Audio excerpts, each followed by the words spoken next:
Alright, I'm working on a little 3-horse Briggs again, if you remember. I took the tank off because I had to clean it and had to take the carburetor off, but had to take it off from the engine because the bolts were rusted onto here. But I got it off. I mean, it fought me the whole way. I had to take them 3 bolts out. They're right here. I had to take them out with a pair of needle nose pliers, but we got them out and they're in good shape. Well, they'll clean up. But let's look inside the tank and see how bad it really is. Remember I told you I seen chunks? I got my little inspection light here. It's a pretty cool tool. If you guys don't have one, you need to get one.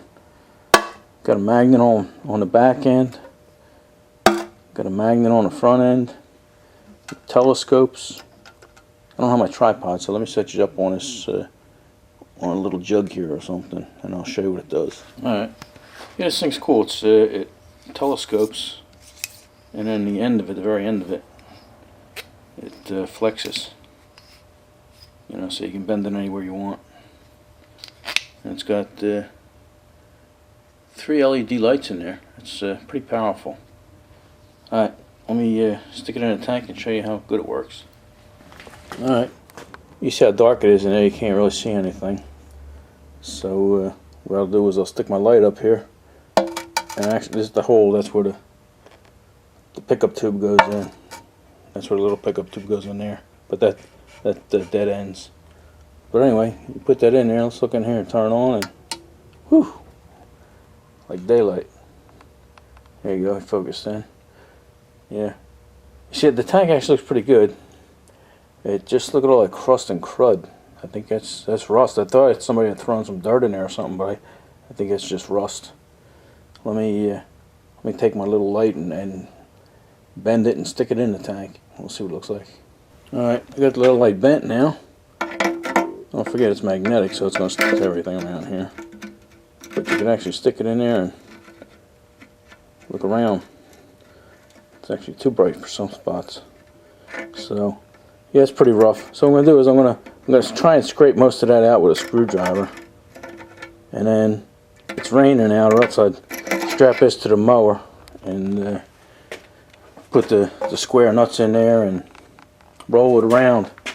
But like I say, it's raining out, so, and the lawn needs mowing too, so maybe I'll wait till tomorrow. I don't know what the weather's supposed to be, but maybe we'll do that tomorrow. But until then, you know, like I said, I'll scrape this out and then get most of the crud out, and then I think remember I told you guys I'll show you how to take these apart and clean them out, because this here was stuck and it unstuck itself, so I'm assuming there's a little rust in there. So let me go find a tripod and I'll throw you guys up there and we'll take this apart and show you how these things work. Yeah, before we take that apart, let me show you the carburetor here real quick. That's pretty crusty too, so I think I'm going to try and find a gasket. Probably come with a gasket on the bottom. What somebody did here, they probably snapped the pickup tube off, so they just put a piece of plastic hose on there down to a stone strainer, or a stone filter I think they call them. But anyway, we'll replace that. That's a good idea. I mean, you don't get your last 1 inch of fuel, but it'll work. And then I'll see, it probably comes with this diaphragm. The diaphragm is probably hard as a rock, so I'll see if I can get that, and then we'll rebuild that. Right, we got it off, might as well do it. Alright, let's get back to that starter clutch. Alright, here's something interesting before I start working on it. Here's the other one I used to start the engine with. They're identical. The only thing difference is this one from the 70s or newer one has a plastic cap on there. It actually feels kind of rubbery, and this one has steel. But interesting, they kept that same design for many years. And let me show you something here. This is probably one of the first recoils they started making in the 50s. I would probably say, I don't know exactly what year this engine is because I don't have a shroud, and I would have to take the flywheel off to see what numbers on the flywheel or what dates on that. But like I say, it's definitely out of the 50s, late 50s, but it's the same exact design. The only thing they changed was they made 2 of the ears a little meatier, because I guess too many people were snapping these off or bending them or rendering them useless. So they actually modified it and made it better. But I love when a company finds the perfect design for something and keeps it. I think they I don't work on the newer stuff, but I wouldn't be surprised if they use this same exact design today. Maybe some of you guys will tell me if they do or not. Like I said, I don't work on the newer stuff, but I thought that was interesting. That part there can go on that engine to go on almost anything. Pretty interesting. All right, let's open her up. All right, all you need to take these apart is a real thin screwdriver. You'll see why they kept the same design over so many years, because it's so simple and yet so effective. So you just take a screwdriver and you stick it under this plastic thing. Try not to.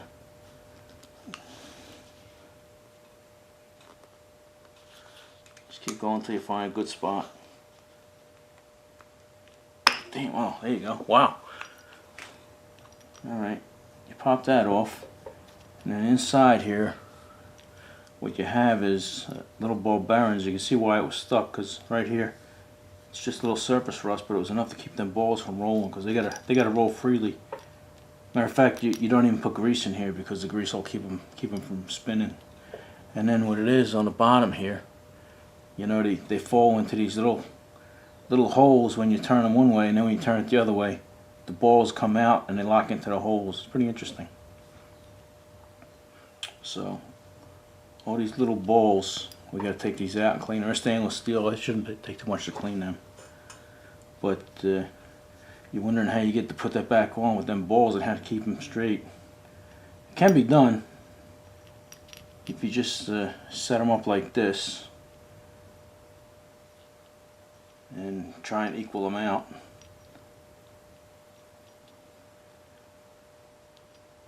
And then put the top on, spin it, and sometimes you can get it, sometimes you can't. But there's an easier way. You just take this rubber piece off here, like that.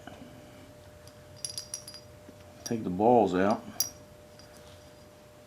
and stick your thing in there, and then just put your ball bearings in like that.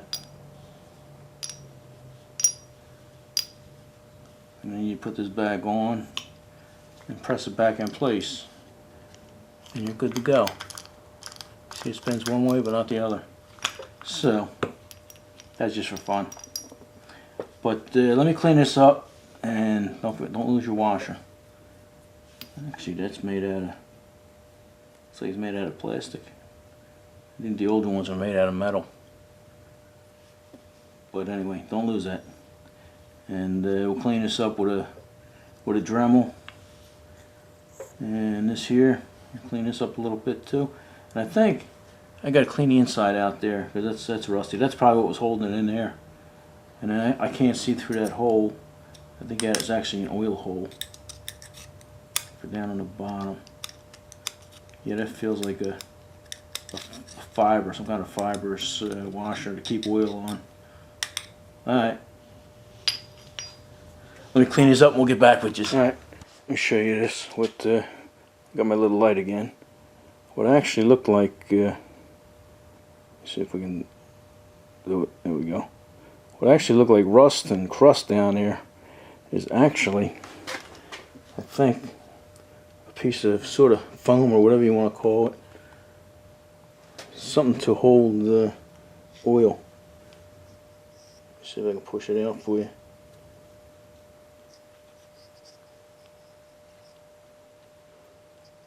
Yeah, it's like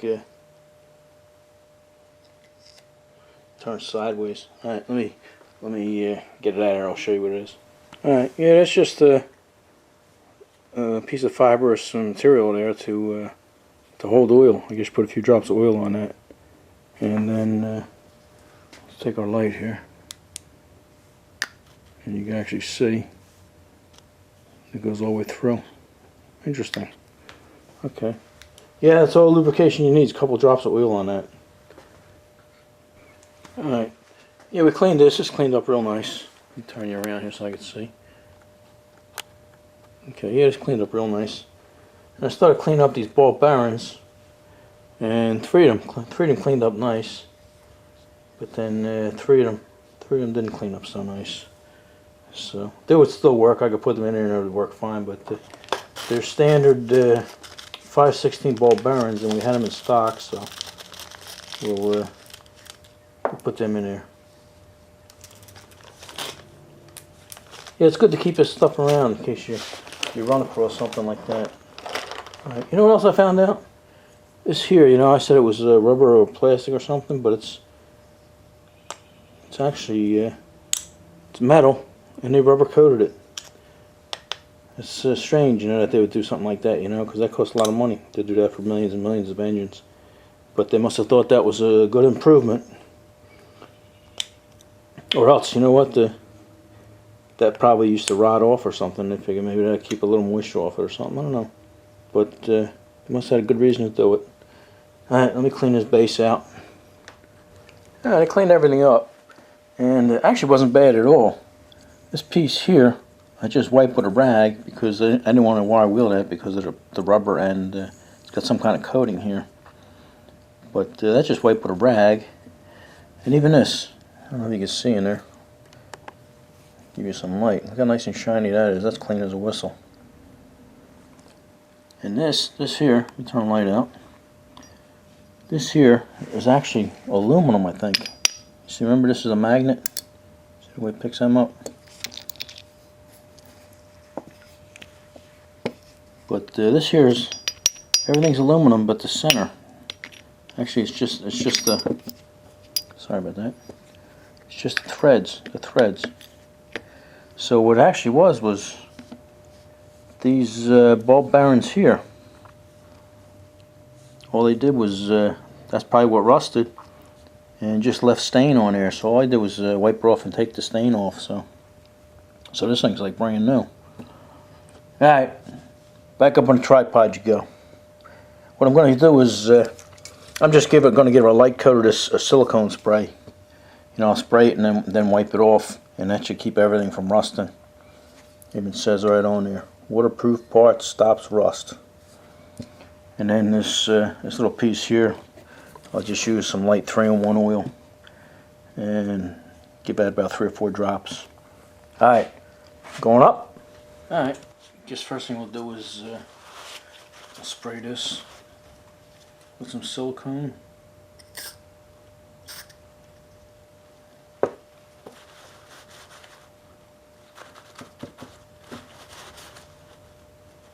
Alright, we're going to stick our little, I don't even know what you call that. It's like a big cotton, little fuzzy cotton thing. But we'll stick that back in there.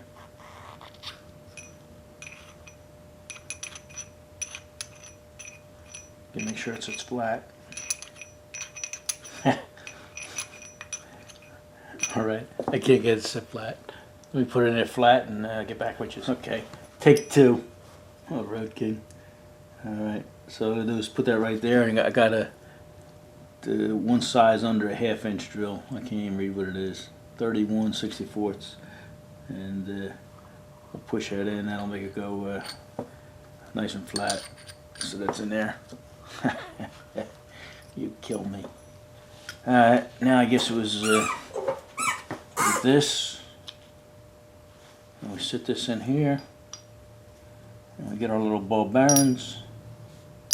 Or 3 new ones. Nice shiny. And there's the other one here. Almost missed it. You know what I wanted to do? I wanted to, before we do that, I wanted to spray this and then just wipe it out. Like I say, you don't want all this goop and stuff in here attracting dirt. So let me wipe out the excess, and then we'll turn these back on. Okay. Alright, yeah, I put some silicone on here and wiped off all the excess and everything. Like I said, this is aluminum, so this ain't gonna rust anyway, but we'll put our little plastic thing there, and put this here, and let's do this again. This is like deja vu all over again.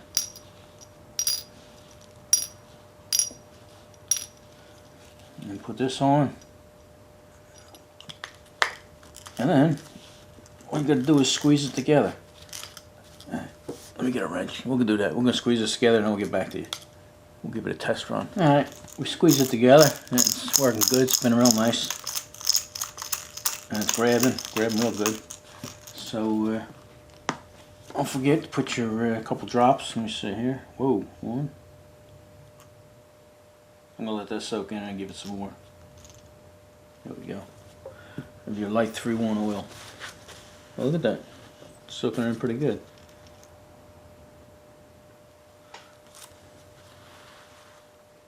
Alright. That's good enough. I'd say that's good enough. So there you go. All ready to go. Nothing to it. Alright. Next. Alright. I took that fuel tank and filled it with square nuts and then taped it to the inside, to the rim of my lawn tractor here. And I'm going to mow the lawn right now. And that should clean out the inside of that thing. Alright. Maybe you can hear the nuts in there tumbling. Alright, I'm going to mow the lawn.